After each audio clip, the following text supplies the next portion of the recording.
another video. We have the playoff picture mostly set. The two playing games in the West are Mavs Outlaws and then Grizzlies Sonics. In the East, the playing games are Hornets Pistons and Sixers Boston. Let's take a look at the final standings really quickly here. Just scroll down them.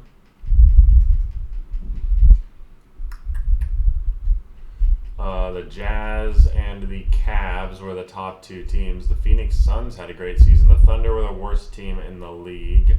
All the standings will be posted in the Discord. I'll also show very quickly the final awards. Where are they? Season awards? Nope, that's just where I was. They are regular season awards. Okay, so Zion won the MVP.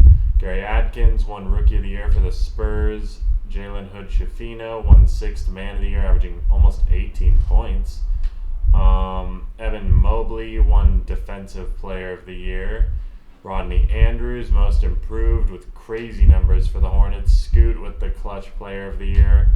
And then Coach of the Year, Executive of the Year. Okay, now, here's the thing, okay? There was like one trade in between the last video and this video, so I honestly don't know how much I'm supposed to show in this video. I may just go ahead, here's the upcoming free agents, which I also showed in the last video, but this is a more concrete picture of it. Just so you can get an idea. I don't necessarily think I'm going to go ahead and show cap tables again. Obviously, you can't see your picks either. I think I'm just going to go ahead and show some final season stats for people, and then we'll just make this a short video because you can see all of your cap tables and everything in the last video. And aside from like the literal one trade that happened, I don't think really anything changed enough to warrant scrolling through all of them again. So here's the league leaders in everything. Fouls, Lawrence Swift. Field goal percentage is Duren. 3-point percentage, Jordan Hawkins finished in first. Baylor finished in second.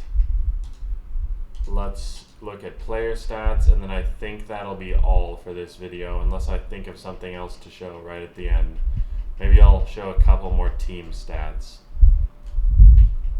But really, like I said, not that many changes in terms of the team's finances or picks or anything. I couldn't show picks even if I wanted to because it's now past the trade deadline, and so the game doesn't really let you see your picks.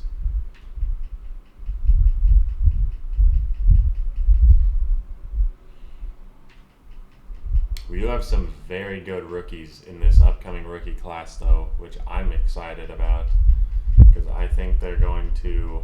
The top three are like crazy good players. I know there's a 7'3" center who I think has a Hall of Fame ceiling, so it's going to be crazy to see how those guys turn out. I think they really might help three struggling teams turn it around. Although you really do need more than just one good player. The Celtics got the number one pick, and they're still stuck in like the sort of play-in area. I know they also have Brunson, but they're sort of missing a piece still, I guess. I don't think a lot of people moved their picks this year, so maybe people will start to have some more flexibility with their picks.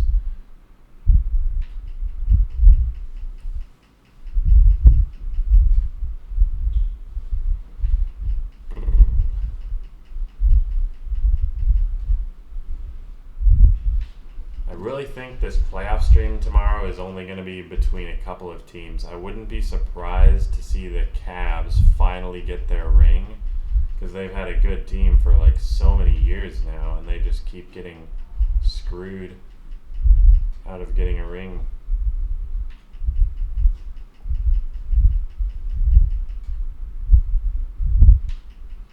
But maybe the Magic will repeat. Maybe the Jazz will repeat.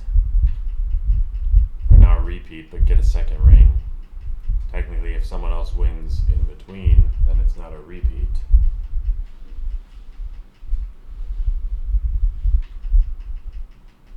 Who I would like to see this team win, honestly, the Suns. I think that would be cool if they won, because they've had a really good rebuild. They used to be a pretty bad team, and they're one of the teams that's been able to successfully pull off a rebuild.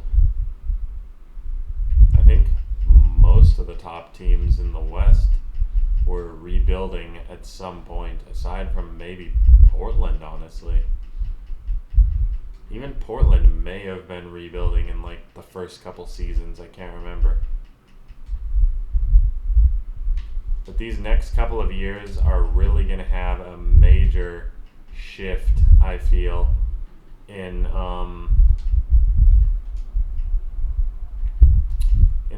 the top teams and in the way that the league pans out. So here we'll take a look at the top offenses. It looks like Cavs, Jazz, Magic, Mavs. So I guess my defense just must have been horrendous. Yeah, 117 points per game. So I was among the worst defenses, but the best offenses. Here's the best defenses. Lakers, Magic, Suns. So Magic, Suns, Cavs are going to have a real shot at the championship because they all have really good offenses, really good defenses, which of course leads to this differential. Let's look at field goal percentage. Magic are leading the way. Thunder are the worst. I'll scroll down here. I'll sort by points per game again, just so everyone can see their team on the list.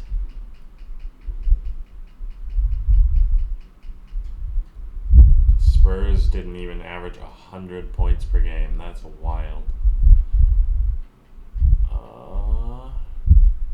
We will look at...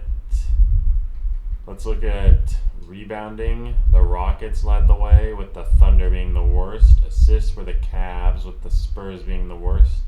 Steals were the Bulls, with the Nuggets being the worst.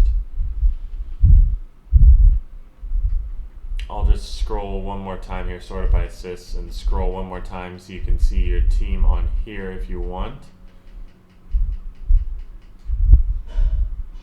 But yeah, I think that's pretty much it for this video. We don't have really anything else to show. Like I said, I'm not going to show cap tables again because they're in the last video and there was literally only like one trade, so no point in going through them all again. You'll be able to see your stuff from the last video.